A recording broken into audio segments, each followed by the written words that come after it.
That last clip irks me so much. Because I was only like 11 or 12 years old when that happened, and it hasn't happened since. Well, you were 11. I was 29. Oh, my God. So, yeah, so that tells you the last time. Well, you were in it last year, but you lost in 5. Don't even remind me about that. But that was the last time that one of our teams actually won the whole dart thing. That's right. Anyways, welcome to the Equinox, ladies and gentlemen. That's Siriani, Carl Maglowski. Christian, press the buttons. How's everyone doing? Good. Besides the storm and the wind and the rain. Not bad. Yeah. There's a nor'easter going on in New Jersey. So if you're out there and you're listening to the show, if you are, please be careful outside. It's very bad. Now, before we talk about our what happened this past weekend with our teams and stuff, so how bad did your place get flooded? No, I actually survived pretty well. I mean, I'm by the water, which actually would sound like I'm actually in a bad spot, but my house is okay. That's good. I know there are several people in a couple counties that like had it really bad. I think like there's one county where it's like it gets flooded so easily. It's not Ocean County, that's for sure.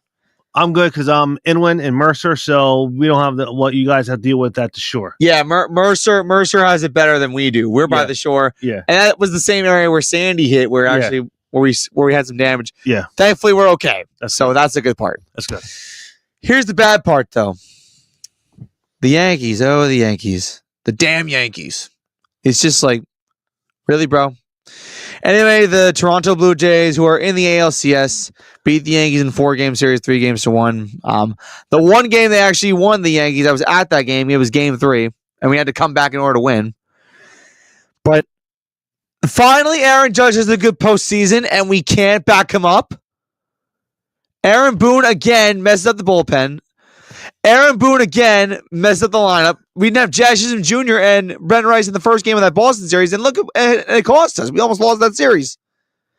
John Carl Stanton is invisible. Cody Bellinger decides not to show up. Anthony Volpe, get out of here. Seriously, you're literally trash. And the fact that like we're swinging at the first pitch every at bat, like what are we doing? We don't work the counts. We don't have discipline at the plate. We swing and miss easily. Like, come on, guys. I mean, seriously. It's been 16 years. Well, this will be 16 years. 16 seasons since the World Series title. The second longest drought in team history. And we're already at square one again. And Cody Bellinger's not going to come back next year because he's testing the waters in free agency. And I guarantee you he'll be gone.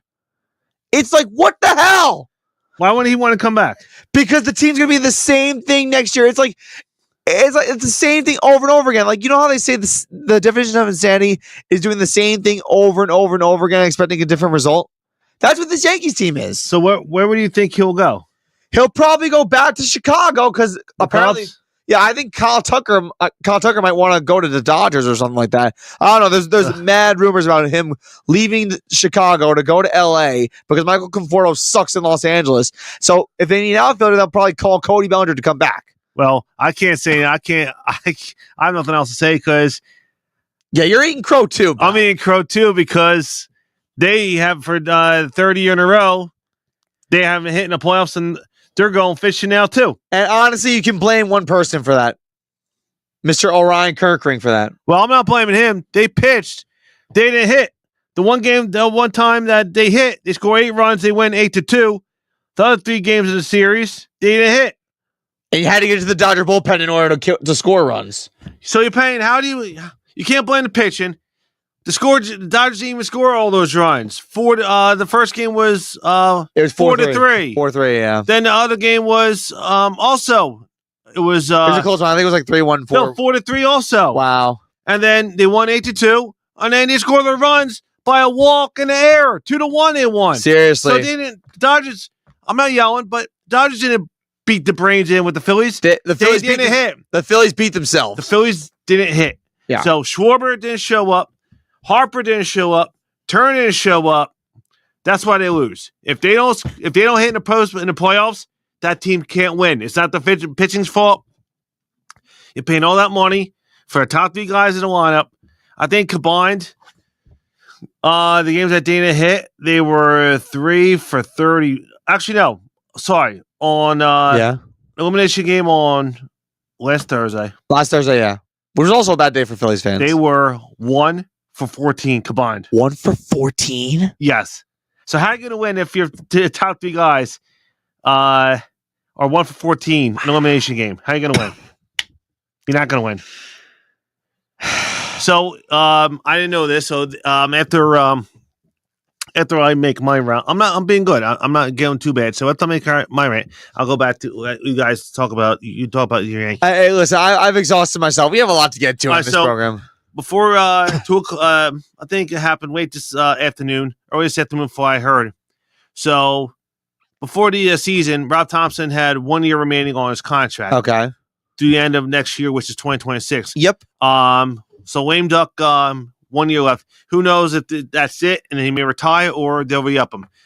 Right now, at the end of the saying at the next season, there might be work stoppage because you know how it is because CBA is going to expire. Right, the CBA. That's right. Yeah. So who knows? So they confirmed that he'll be back for 2026 season. All right. So him and Dave Dombrowski and Rob Thompson is going to have a meeting 11 a.m. Thursday morning to discuss next coming season. Unbelievable. So they got to make changes. They can't bring everybody back. Castellanos has to go. There's an instance where Alec Bohm might go. Regardless, they can't run it back again. No. They did it this year and they didn't. They fall flat on their face again. So if they run it back, they're stupid. Hopefully they know what they got to do. But I have a feeling that how they walked away with the East last year and this year, I think if Atlanta gets healthy, Atlanta is going to be. I'm not worrying about the Mets. The Mets are going to be the Mets. Yeah, they're going to do the same thing as they did. So if Atlanta actually is more healthier this year and they don't have all these injuries, Atlanta may come back and win the division again. Yeah. I don't know. It all depends on what type of moves the Phillies do in the offseason. And it also depends on what kind of manager the Braves get because Brian Snitker retired. Yes. So yes, that's also one thing that could be a big hindrance to the Braves or whether or not it could help them. Yes. But they did have to get younger at manager. I mean, Brian Snitker has had an amazing career, but yes, it was due. Yes. I think the game had passed him by. And I think he was what to Yes. call it. But in current time, while we were sucking, oh, by the way, we'll get into this a little bit later. Thursday was not a good day for Philadelphia sports fans.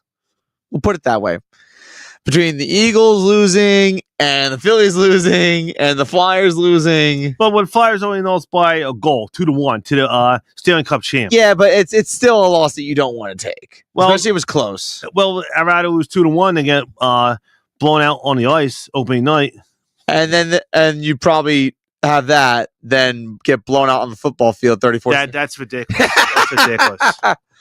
Let's talk about that for a bit. Literally, it says on the agenda here, weekend of infamy in Pennsylvania. Let's get right into it. All right, so anyway, the Philadelphia Eagles. Oh, the Philadelphia Eagles. The defending Super Bowl champions were walking after taking their first loss to the Denver Broncos at home. They come into MetLife Stadium. It was Jackson Dart's third start of his career in his young career. And then they give up an opening drive touchdown, which Jackson Dart has been doing well on opening drives. I'm actually surprised at how well he's been doing on that occasion. The Eagles kept it competitive. At one point they did 4 tush pushes in a row, which they got to ban that thing. I'm sorry. They got to ban that thing because people are getting hurt. But anyway, 4 tush pushes in a row at one point was 17-13 Philadelphia Eagles. And then Cam Scattaboo. Touchdown. And the Giants won 34-17. Although it was at one point really edgy because the Giants got an interception when the Eagles were trailing by 10. The Flock got it. Carl's pissed at me for this. Giants got a key interception when they were down by when they were up by 10, and the Eagles were trying to drive to cut to 3. Flock had that big interception, and a great return too, and the Giants just dominated. Brian Burns sacked Jalen Hurts twice. 3 times overall, Hurts got sacked. The offense just didn't click. Saquon Barkley was neutralized for the most part in front of his old fans. And A.J. Brown is apparently pissed off and doesn't know what's going on in players' meetings. Well, I don't know what's going on out there. But no matter what you do, so he was unhappy that they were winning and he was only getting 4 balls for, say, 35 yards. Yeah. So he said he wanted the ball. So now they give him the ball. 8 receptions for 90 yards, and you still lose. Shut the F up. As long as you win, that's the name of the game. These receivers are so effing divas. Yeah, but he's the only one talking. Devontae Smith don't talk. He doesn't. So if this keeps up, I'm feeling that deal him away after next year, They might say, all right, after next year, they might say bye-bye to A.J. Brown. Yeah. So he'll finish this season out, and then maybe next year, and then if he's going to keep on doing this, get him the F out. Seriously. You know what I'm going to say? Get him the fuck out. You might even deal him at the deadline, honestly. No, because they don't. They still have the roster. Everyone on the offensive line is hurt, so that's why they're not having to push. My thing is, they don't play nobody in the freaking preseason. No. Play your guys in the preseason. I don't care if it's 2 series. Get them some reps and get them the fuck out. Don't go and think the first 4 games are preseason. No, don't do live scrimmage against other teams. Join practices before you have your preseason game on the weekend. Actually, play in a preseason game. Actually, you get continuity. Because if they keep on having a different offensive coordinator every year, it's like, come on, man. Yeah. I have a feeling if they're going to make the playoffs, but they're going to. And they're probably going to win the division too. I don't know, but they'll make the playoffs. But if they're, let's say 11-6, and they don't do well in the playoffs, this could be Kevin Tutulo's only year as offensive coordinator, right? So, yeah, the whole NFC East is not competitive. We'll see what happens tonight if the Bears take care of the Commanders. I'm not scared about them. And I wouldn't be too. They're not as good as they were last year. No. And Dallas is, oh God, they lost to the Panthers. The 49ers suffered a key loss. Fred Warner is officially done for the year after yesterday's injury. Yeah, it's unfortunate. But right now, the best team right now in the NFC is the Bucs. I agree. I can agree because the Buccaneers are consistent. I know that that kid Emike Ibuka only had 4 points in fantasy, but you know what? He's productive. The defense is really good in Tampa Bay too. Rashawn White and Sean Tucker, and while Bucky Irving was hurt, the ground game in Tampa Bay is really good. And plus, Baker Mayfield's consistent. That's one of the things that I think people got to understand. Tampa is consistent. So if Tampa wins, now the Eagles did beat Tampa, so they do have the tiebreaker over them. Yeah. But if the Bucs get either a 2 seed, or if they get a 2 seed and they have at least 2 games, the first playoff game and second the wild card weekend, and then the divisional round at Raymond James Stadium, and they have to go to Tampa when it's that hot in January. That could be problems. It could be problems, and then a coin flip, an NFC Championship game to go to the Super Bowl. So they're right now. They're like right now. If everything's right, they're like contenders. They could be easy 1 or 2 seed in the playoffs right now. Tampa Bay, I can see it because this team has something going for them. They have a lot to prove. And I think the one time Philly beat them, which was a couple weeks ago, that's probably the one time that Philadelphia is proud of themselves. Like, okay, I think we can do this now. Yeah, but now, Tampa's good. Right. So this week is going to be a big test because now after Tampa winning, beating the Niners, they're 5-1. Now they have to go to the road next week and play at Detroit. Wow. So, all right, step up. If you want to be the beast of the NFC, if you want to be the class, go on the road, the Ford Field, and beat the Lions. You don't have to blow them out as long as if you beat them. Okay, that's all you gotta do. You're going to be legit. But if you go in there and lose by 10, all of a sudden we can't take you seriously. Same old thing for the Bucs. You'll be you'll win you'll be a 3rd seed or 4th seed. Right. You win your 1 playoff game, and then whoever the 1 seed is or 2 seed, you're going to lose in a divisional round. But most likely, listen, I know Detroit lost handily to Kansas City last night, but they're still a contender in the NFC, not regardless. Yes. So I think that what you're saying is completely accurate. Like I think like you're looking at the Lions, the Bucs, and the Eagles as like the top 3 teams in the conference right now. The NFC West, I can't predict that division if my life depended on it. Like Sam Darnold is doing all he could for Seattle right now. They actually got a big win in Jacksonville. Yeah. The Niners are banged up. The Rams are kind of sneaky. I'd probably go for them, honestly. And then the Cardinals are just such a disappointment. Yeah, so it's tough. So right now we're thinking right now leading the division in the NFC North is the Lions. Am I correct? Correct. All right. In the East is still the Eagles. Yes. The West is it? No, it's the Niners, right? Because they beat the Rams. It's a 3-way tie between the Niners, Rams, and Seahawks, but the Niners are in first place because they have the tiebreaker over both. Okay. NFC, we'll talk about the AFC in a little bit, but the AFC is weak and soft. The AFC is kind of weak now, especially with Baltimore being 1-5, which is kind of a surprise. But one thing I've always said to a lot of people is that Baltimore's defense needs like a sympathy card because half their defensive starters are hurt. Right. And I think that's probably the biggest problem. And plus, Lamar Jackson not being around also hurts. But Derrick Henry has been a disappointment this year, to say the least. I know he ran for over 100 yards against the Rams, but like he's not even a factor anymore. Teams have figured him out. Now, if Baltimore doesn't make the playoffs, whatever, Should be surprising. Say if they don't make the playoffs or they don't advance the playoffs, do you think John Harbaugh is gone after the year? That's a good question because this would be a rare failure for him. Yeah, I know Lamar's hurt, but you're all this talent and all this talent, you can't advance. I would be amazed if they come back and win the division because right now I think Pittsburgh looks really good. Well, they just have a quarterback who they're going to win the division. If Rodgers basically does what he has to do and he doesn't turn the ball over, the Steelers are going to win the division and get a home playoff game. Yes. The only thing is, okay, what are they going to be seeding wise?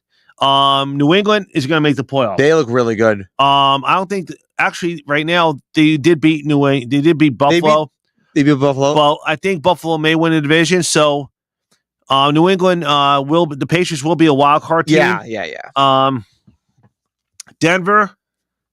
Tough one. Denver won yesterday by 2 points, 13-11. Against the Jets in London.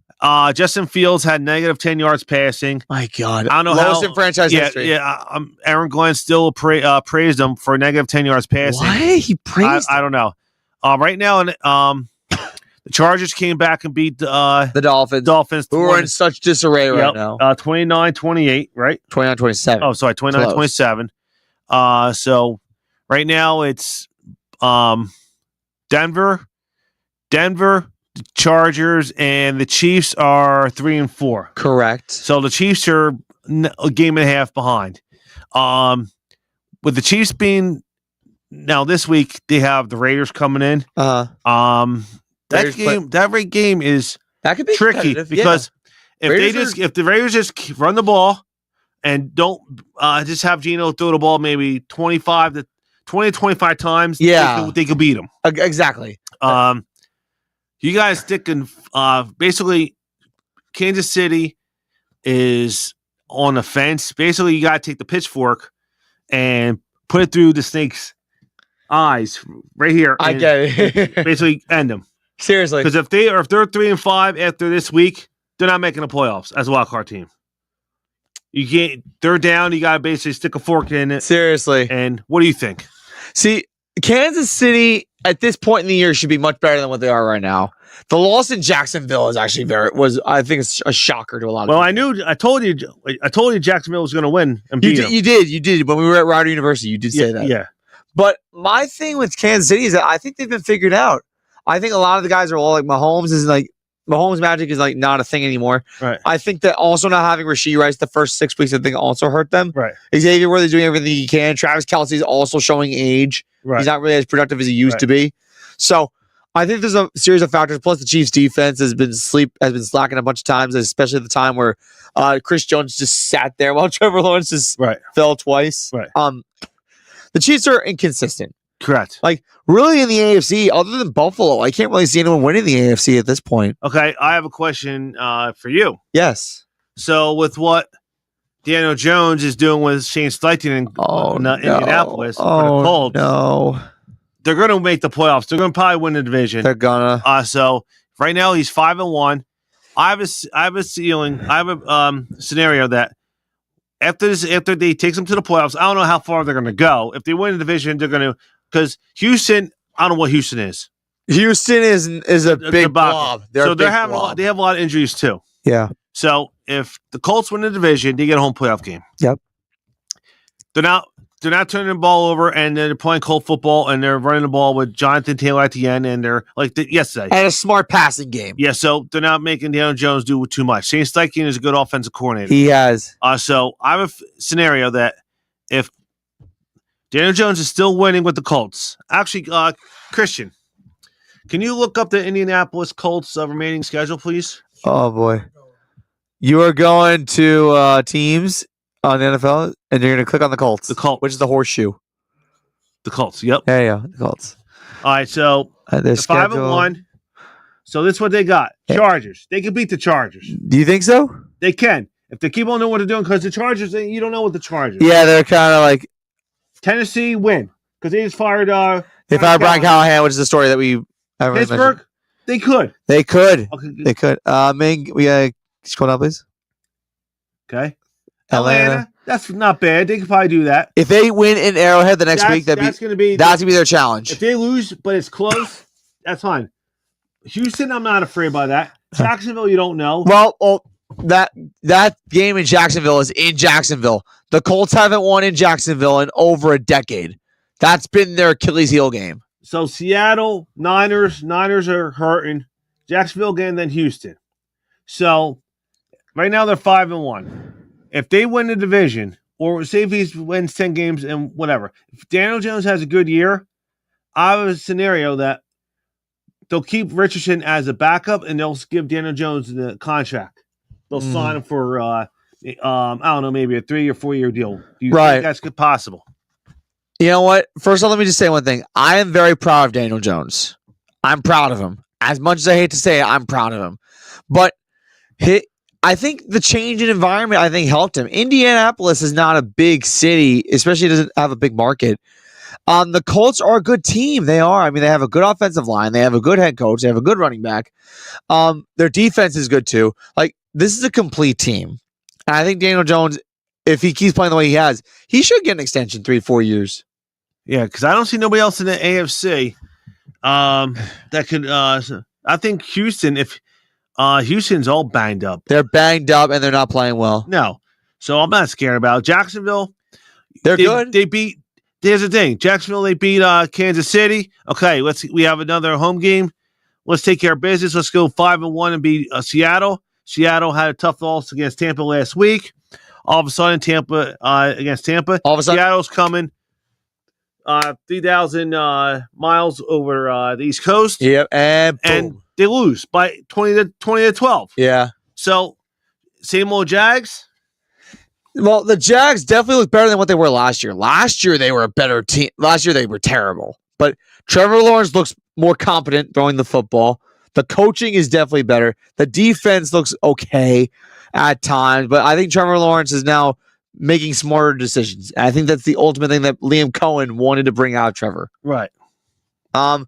So, obviously, we're going to get into our week 7 picks soon. But there's a lot more to go to in football, but on the college round. So, the biggest story in college football right now is also in Pennsylvania. James Franklin was fired as Penn State Nittany Lions head coach. Drew Aller, their starting quarterback, is out for the year. And then 3 straight losses to Oregon, UCLA, and then most recently Northwestern derailed the whole season. Penn State's not making the playoffs. They probably lost their top 25 ranking as well. They are out. They're out. They're out of the playoffs. And James Franklin has been known for choking in big moments.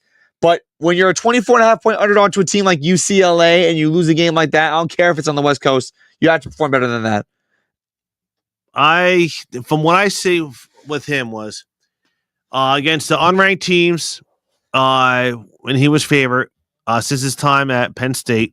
Okay, before he went to Penn State, he did a phenomenal job at Vanderbilt. Okay? Yes, he did. Then he brought after Bill O'Brien left. I don't know where Bill O'Brien went to. He went to the Texans. He went to the Texans to be the head coach for the Texans. Yes, they bring James Franklin in. Okay. He had success. Okay? He did. Okay, in the beginning, he brought the program up. I was just reading this. So, with his time at Penn State against top 10 ranked opponents, yep, his record is 4-19. Not good. So, he beats the teams that he's supposed to beat, but when you're supposed to beat either Michigan or Ohio State to go to the Big Ten championship game or a chance to go to the playoff, you lose. He chokes it away. Last year, the reason why they made the playoff was because they expanded the playoff from 4 to 12. And then Penn State happened to be the second best team in the Big Ten. Okay. Last year in a playoff game, Drew Allen threw a bad pick. Oh, I remember that. Which, it was Christian Gray with the interception from Notre Dame. Yep. Basically lined him up, got the late pick. We kicked the winning field goal, and then we beat Penn State. And then Ohio State just wiped the floor, made us look bad. Pretty much. Everyone came back for this one last time, senior year. Except for Tyler Warren. Tyler Warren he went to Indianapolis. Okay. So he got drafted by the Colts. Everyone came back. One more year. Let's have another run at it. When they lost to Oregon, same thing. Head-on collision. They fall bit. They were down. They fought back. Okay? It was a valiant effort. They came back. Drew Allen threw a bad, costly pick. Okay, that happened. Okay. Last week, when you went to UCLA at the Rose Bowl, yep, and you were down, what was it, 27-7, 27-7 at halftime, and you're getting outplayed. Okay, that is when you say, "What the heck is going on here?" You shouldn't let one loss carry into two losses. They fought back. They couldn't stop nobody. They brought in Jim Knowles from Ohio State. Ohio State then got Matt Patricia. I think it was on the Patriots, right? Yeah, he was on the Patriots. Yeah, Matt Patricia. So Matt Patricia's defense is phenomenal now at Ohio State. So good for him.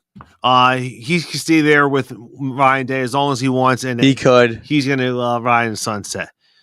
So they came back. Okay, they lost 42-35. 42-37 because what happened? They took a late safety to try and get them. It didn't matter. Didn't matter. So, okay. That Oregon loss made two losses because now you lose to UCLA. And then the Northwestern You're coming back here. Northwestern, okay? Just how they were having sloppy turnovers and then penalties in the first half. Very bad. And then when they lost, I heard it. They were saying fire Franklin in the stands. I didn't hear that. Yeah, so on FS1 they were hearing that. I was hearing the chants. So he was there 12 years. The old athletic director who gave him that extension is no longer with the program. Oh, so there you go. So now, there's made no sense. I don't understand why. So I guess the reason why they just let him go yesterday. Now he's getting paid $50 million to stay away. Wow. His remaining, actually $49 million. $49 million to stay away for the buyout. So I guess they said, you know what? Instead of riding the season out, and then we have less time to think about a coach who we could. Now they could say, all right, who do you think we should have to fill in the void to maybe get us over the hump? Because you're going to have to beat Ohio State. If you play him, you're going to have to beat Ohio State, Oregon, or Michigan to get to the Big Ten championship game. Indiana, they won against Oregon. Indiana looks really good. Not for nothing. I don't think they're not going to be the top tier every year in the Big Ten. It's going to be so. No, it's going to be Oregon. It's going to be more Oregon, Ohio State, and Michigan. Or Oregon annoys me. I don't even know why this team even is considered a Big Ten team. But this expansion. I don't think now you have a lot of transfers. I'll be shocked. Who knows? They might could play out. But I have a feeling where you know what they quit, and then they may not make it to the bowl game. Doesn't matter. They're going to try to. They're going to try to get a coach that they can maybe Matt Rule from Nebraska. Maybe Matt Rule wouldn't be a bad idea. So they do play Ohio State and Indiana back to back. Then they got Michigan State and Nebraska. Okay. So they got three top 25 teams. Right, so they don't have in November. So they don't have Michigan this year. They do not have Michigan this year. No. Okay. And then, listen, I think Ohio State's definitely a loss. I think Indiana is probably definitely a loss because Indiana is playing out of their minds this year. I know you don't believe in them, but they play really well this year. I don't know how good their backup is. So I think Michigan State, Nebraska, Rutgers. They might be Rutgers. I don't know. They're not going to a bowl game. No, I don't believe so either. Well, actually, they're 3-3. Yeah, they might not go to a bowl game. They got to win 3. Well, they got the Iowa game too in Iowa, but that's gonna be tough. They might finish like 5-7. I can see them winning 2 of these games. They might beat Michigan State. They might beat Iowa, but that might be it. Oh, they might be Rutgers too. But Penn State is they may not go to no. Depends on who their starting quarterback is to get them more spring more bowl practice for getting ready for Yeah. the bowl season. Yeah, it really depends on that. But a lot of now with James Franklin getting fired, a 2027 class recruit already decommitted from them. Really? Already? Yeah.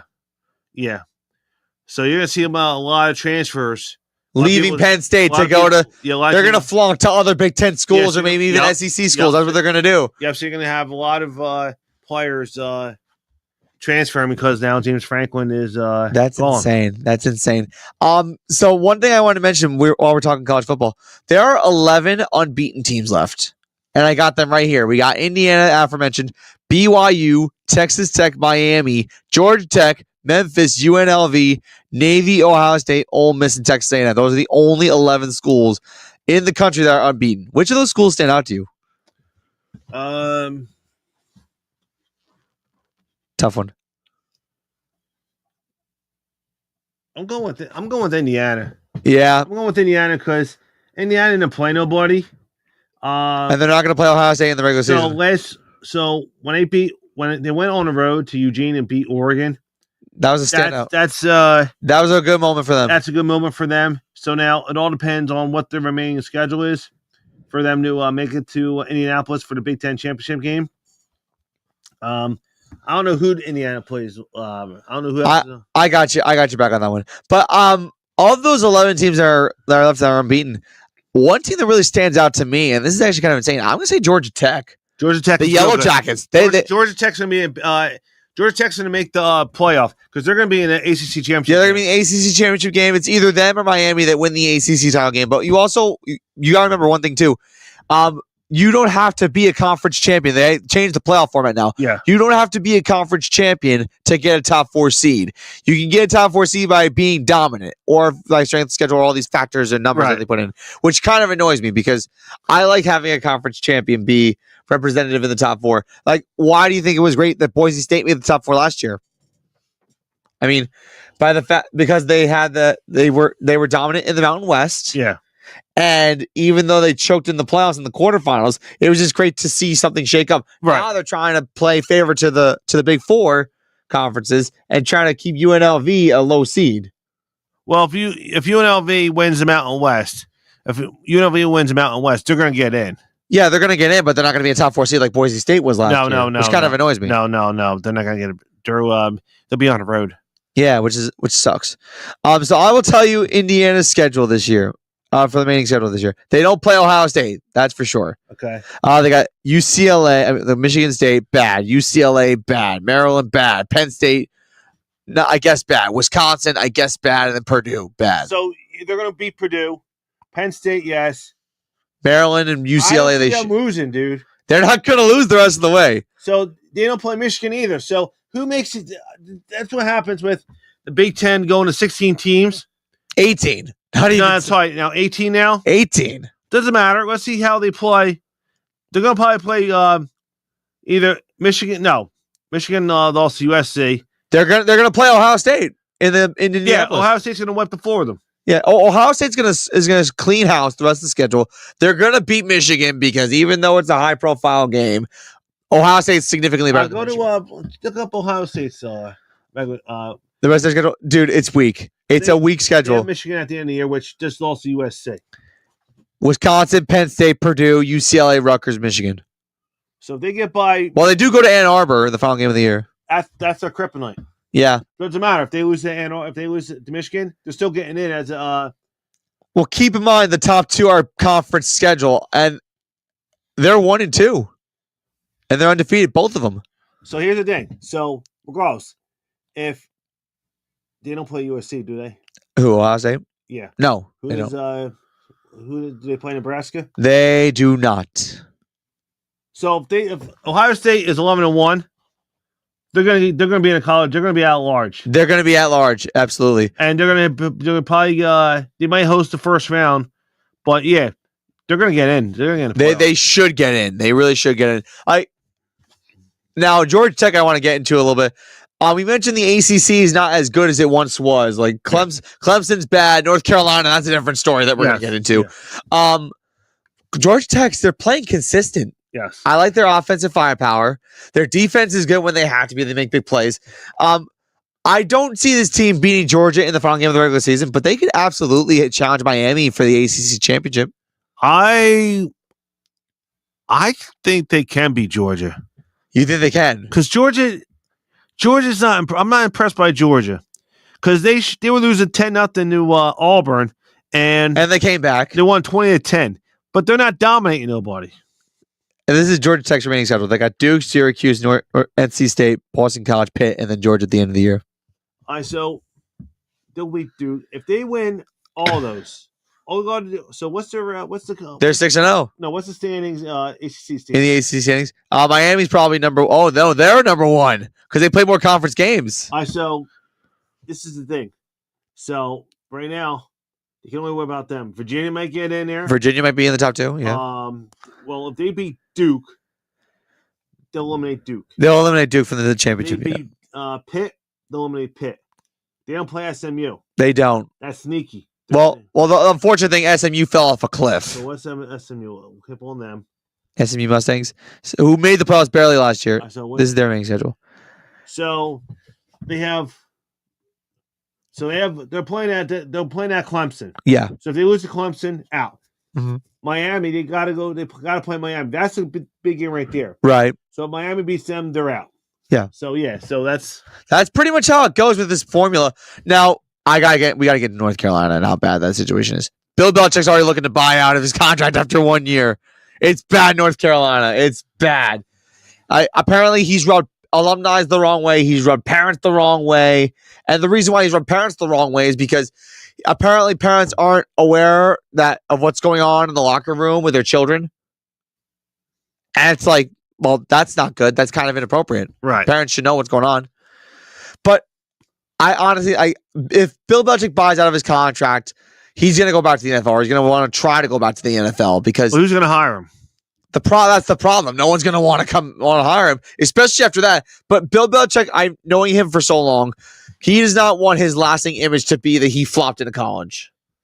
So the only other option is if Stephen Ross fires Mike McDaniel, which they probably should, and he asks Belichick to come in. Okay, Bill, we'll give you if you want to coach, we'll give you a 2-year contract, and then mutual option for a 3rd year. Okay, we'll see what you got. That's it. And then he'll work with Tua, and then we'll see where it goes. Because right now, I think Mike McDaniel's on his way out the door, and I also think that Kevin Stefanski of the Browns is also out the door.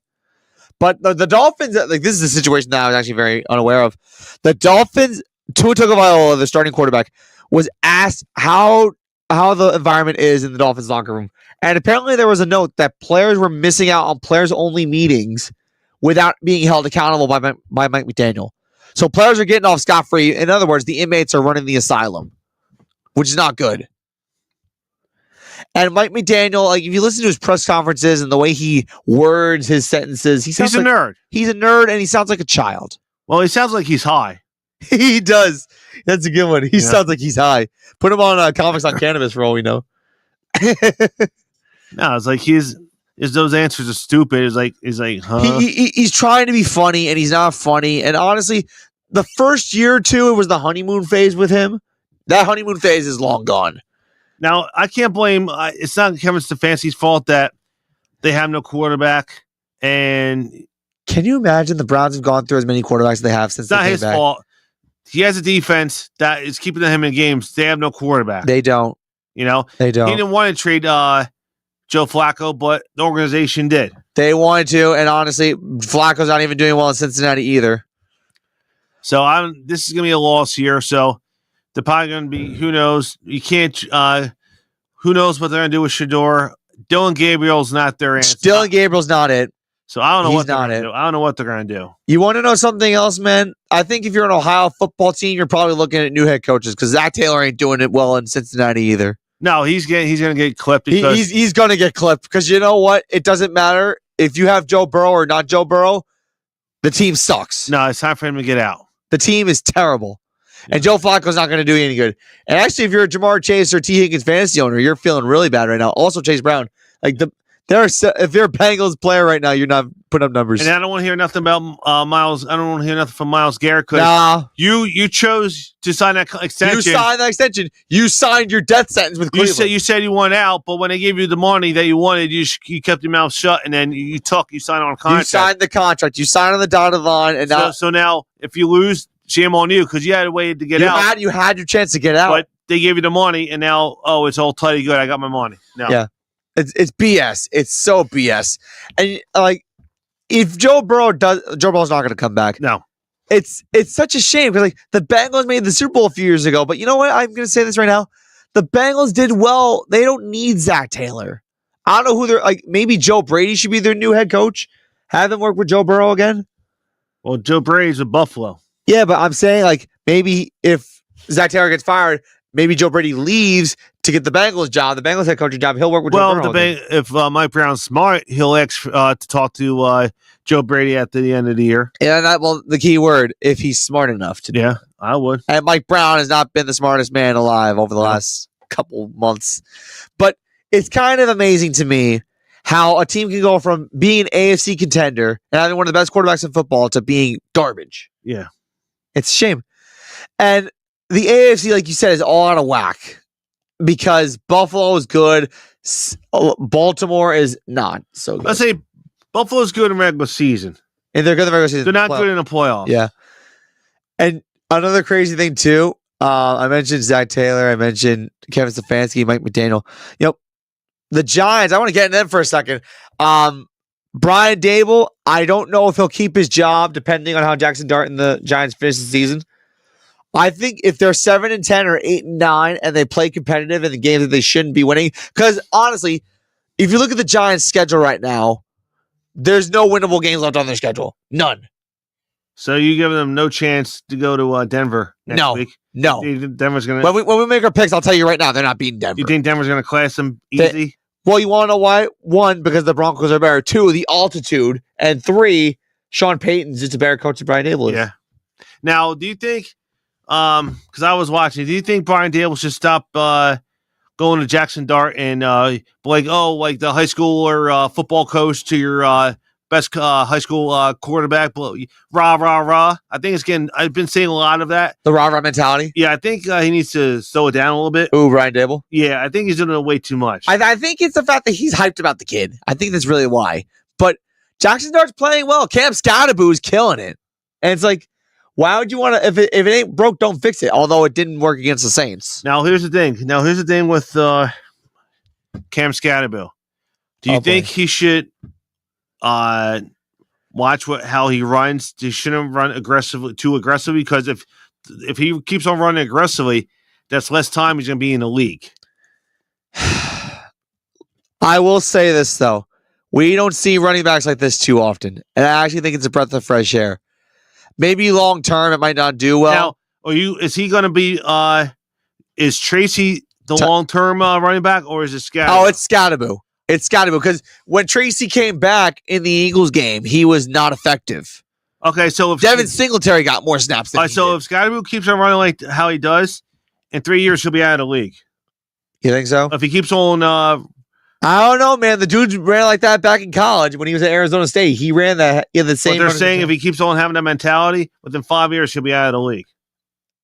Well, listen. So what I guess what you're gonna say? You're gonna say he should stop doing backflips too, right?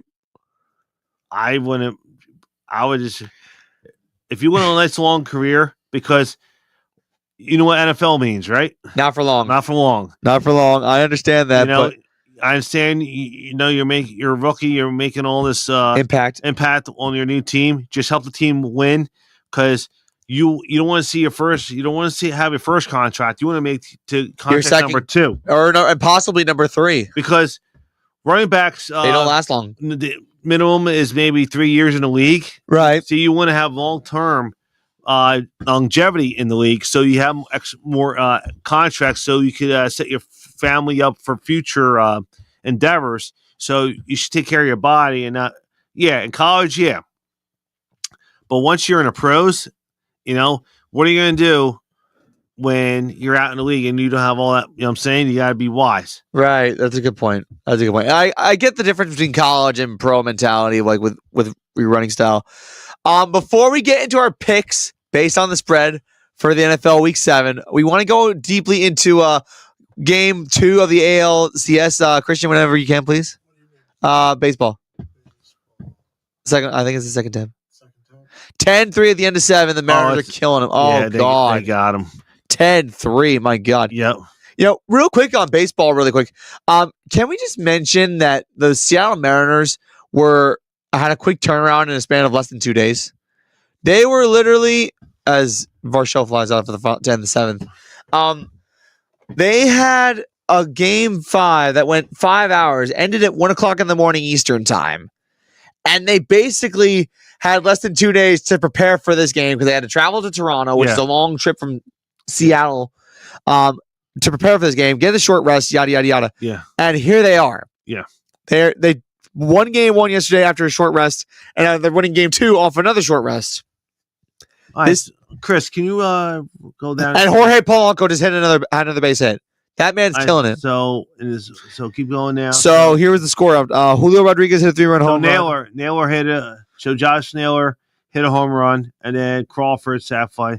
So yeah, Jorge Polanco also hit a 3-run home run. I don't know who's starting game 3. I don't know who's starting game 3 for Seattle. It's gonna be Luis Castillo. Oh, so against Bieber. Yeah, I think Seattle might sweep them. Seattle should sweep this. Seattle might sweep them. They're in cruise control right now in game 2. And the game 3 is going to be in front of their home fans. I remember, this team has never been to a World Series in their franchise history. Never. Well, they're going to see it live because they're going to get to the World Series. Because, think of it. After these 2 games in Toronto, you go back to Seattle for 3 games. Yeah. And if you don't win in 2 of those 3 games, you go back to Toronto. That ain't happening at this point. No, I think they're going to sweep them. If not, win 2 out of 3 in Seattle. Yeah, if they don't sweep them, I don't see it going back to Toronto. No. This is kind of amazing, actually. And if you're a Mariners fan, or if you live in Seattle, you're feeling great about yourself because this is a team that hasn't been this relevant at all. No, the last time they were this relevant was 2001. Yeah, the last time they were in a playoff, they lost to Houston. They got swept by They swept the Blue Jays in wild card round, and they lost to Houston in divisional round. But you want to know what's crazy? That Houston loss where they got swept, they lost in 18 innings in that third game against Houston. Yeah. That's actually nuts when you think about it. Now we're going to get into our picks based on the spread. Christian, football, please. Do you want to do college? All right, well, we'll take a look at some college games. So let's take a look at some college first. So Carl, we're going to scroll down. We're going to scroll through this and tell me a college game that you actually like this week. All right, so let's keep on going down. Right, so this is Conference USA, Tulsa, East Carolina, Louisville, Miami. Keep scrolling. I like North Carolina, Cal. I like go up, Chris.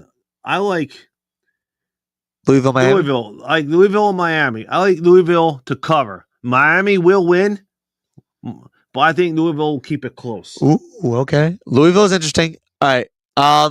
Game. Go ahead. I have another one. Another one. Go. Keep going. Scroll down. Keep going down. That's early kick. Keep going. That's early Saturday. Keep going. Wow, all the way, huh? Keep going. Hold on right here. This is what I don't get.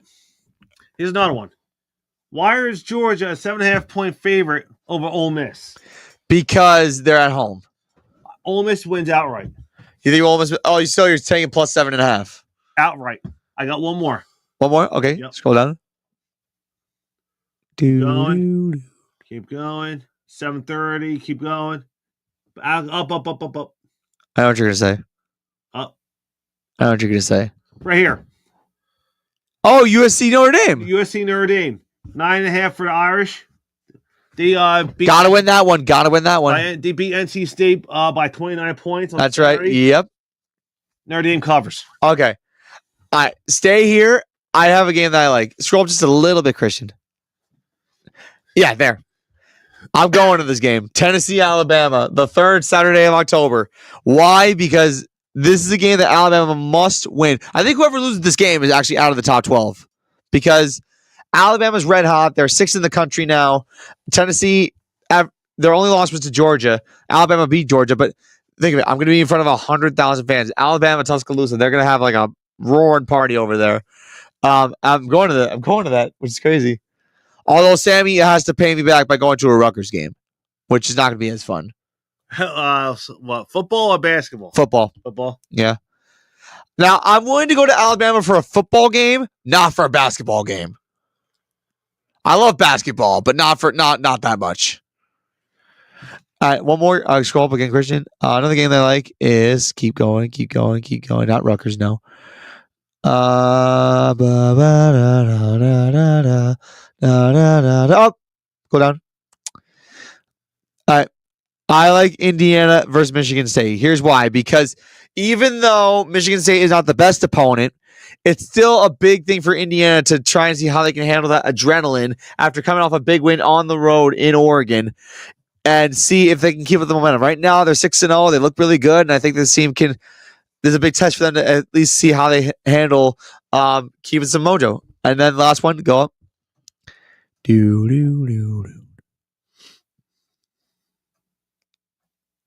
Stop there. LSU Vanderbilt. Nice top 15, top 17 matchup between two really good teams. Vanderbilt's under the radar. People are underestimating them a little bit. Right. I know they lost to Alabama. That was their only loss on the year. But if they could be a team like LSU, they reinsert themselves in the playoff conversation. You think they can? I think they can. I know their schedule wasn't great, but you know what? Sometimes you need a conference win like this caliber to prove yourself. I don't think Vanderbilt hasn't seen a defense like LSU. They haven't. I think LSU beats them. I disagree. I think Vanderbilt can win, and that's why they're a 2.5-point favorite for a reason.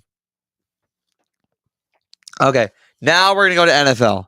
That's tricky. That's odd. What, Georgia I Tech? got one more game. Duke's a 1.5-point favorite over Georgia Tech. I like Georgia Tech outright. I like Georgia Tech outright as well. All right, now we're gonna go to NFL. We're gonna go to scores, and we're gonna go through spreads. And right now, an update: Atlanta Falcons are up 14-7 over the Buffalo Bills. Wow. That's shocking. All right, so we're going to go to week 7 now. Go up a little bit, Christian. And you're going to go to week 7. There you go. Okay. We're going to start off with Steelers-Bengals on Thursday Night Football. Pittsburgh -5.5. Pittsburgh covers. Pittsburgh covers as well. Next up, we're going to go to another London game. We're going to go to the Los Angeles Rams at the Jacksonville Jaguars, the London Jags. The Rams are 2.5-point favorites on the road here in London. So, Chris is looking at me like, what? So, this is like same old Jags. So, you can't. This is a tough one actually to call. Last week they beat Kansas City. They beat the Chiefs. Yesterday they lose to Seattle. Now they got to fly to London at one of their London home games for the year every year. Yeah. You know what? I'm going to pick the Jags. I'm picking the Jags as well. It's a tough one, but I think Jacksonville wins. So I'm going to have them +2.5. Next up, we got the Saints at the Bears. The Bears are 4.5-point favorite. In Chicago. The Bears. Next up, we got the Dolphins at the Browns. The Browns -2.5. What? Browns 2.5. Browns 2.5-point favorite. I'm going with the Dolphins. I'm going the other way. I'm going +2.5 Miami. Next up, we got the Patriots at the Titans. Mike Vrabel's return to Tennessee. New England -6.5. Taking it. New England covers. New England covers easily. So this Sunday. So when will you be back from Alabama? I will be back from Alabama right before the 1 o'clock slate kicks off. So you're going to the game. After the game, you'll head home. Yeah. What? So when are you gonna land? So I'll land at like 10 o'clock in the morning. What, Saturday? On Sunday. No. When are you gonna be in Alabama? I'll be in Alabama I fly in Thursday. Okay. And I come home Sunday. So after the game, my flight from Alabama is like at 5 o'clock in the morning on Thursday. So after the game, the whole family is going to the airport? Not immediately after the game on Sunday morning. Okay. Because you think we're gonna fly straight? No. Okay. Because that would be a So is there a shore house or you guys? Yeah, we're going to like a shore house that Sammy's family owns. Okay. So anyway, back to the NFL. Christian, thank you very much. We got the Raiders at the Chiefs. Chiefs -12.5. Chiefs. Actually, no. I say the Chiefs win, but the Raiders cover. The Raiders do cover. Now, this is bad. CBS has no games this week. Their games suck. Yeah, their games are terrible. So they're bringing Romo and Nance to the Raiders-Chiefs game. What the hell? Because there's no games. Well, Fox has them all. that's because they have a case of Patrick Mahomes syndrome. So I'll talk about this. Wow. Eagles, Vikings, Eagles -1.5 on the road. Wow, they're still favoring the Eagles 1.5. Yeah. Why did that spread change? No, I don't. That's man, is my buddy is he out? JJ McCarthy still out? JJ McCarthy has a chance to play, but it's not confirmed yet. I'm going with the Eagles. If not now, when? Fly Eagles, fly. Show up and play. You know, fly Eagles, fly. You're gonna be pissed after losing back to back. Go in Minnesota and crush their dreams. Panthers at the Jets. Carolina -1.5. Taking it. Yes. Panthers are good. Sneaky good. Panthers are good. The Jets, if you're a Jets fan, God bless you. Giants at Broncos. Broncos -6.5. I'll take the Broncos -6.5. Broncos cover. Colts at Chargers. This is an interesting one. Chargers -1.5. I'm going Colts. I'll take the Colts +1.5 as well. Commanders at Cowboys. Commanders -2.5 in Jerry's world. They might get CeeDee Lamb back, by the way. I don't want to, but I want the Commanders to lose another game and lose another game. So you're taking Cowboys +2. If the Bears beat them tonight, and then the Cowboys beat the Commanders on Sunday, they'll be 3-4. I'm going with the Cowgirls. You know what? I'll take the Commanders -2.5. I think we're splitting that one for the first time. Packers at Cardinals. Packers -6.5 in Arizona. Packers all the way. Falcons at 49ers. This is the Sunday night game. The Falcons at 49ers. San Fran -3.5. Sneaky. That's a tough one. Sneaky. It's raining. Oh, man. No Fred Warner. Man, sneaky. Oh, man. In a low-scoring game, I'm going Falcons. I'm going Niners. Okay, so we're splitting that. I'll take the Falcons. Niners are banged up. So now we're going to the Monday night game. Scroll down a little bit more. Two of them. Two of them again? Yes. Wow. All right. First one's is going to be a dandy. Buccaneers at Lions. Lions favored by 4.5. The Lions are going to be pissed after not showing up last night. I got the Lions winning by a touchdown. I say Lions win as well. And I think they cover. And then the Texans, the Seahawks. Seahawks favored by 3.5. It should be more than that. No, I'm going with Seahawks. I'm going Seahawks all the way. It should be way more than that. Wow. And that's our spread picks, folks. How much time do we have left? We got 2 minutes. Wow. Okay, so we will be back with Equinox 2.0 at Rider University on October. We'll be recording this week on Tuesday. It'll re-air on Saturday, which is perfect because I'll be in Alabama, so we'll be pre-recording. Thank you so much for tuning in to tonight's episode of the Equinox. From Carl Maglowski, I'm Matt Siriani, and from Christian who's pushing the buttons. Thank you so much, everyone. Have a good night. And for like SpongeBob SquarePants always says, old people are the greatest. They're full of wisdom and experience. Take care, everyone. Have a good night.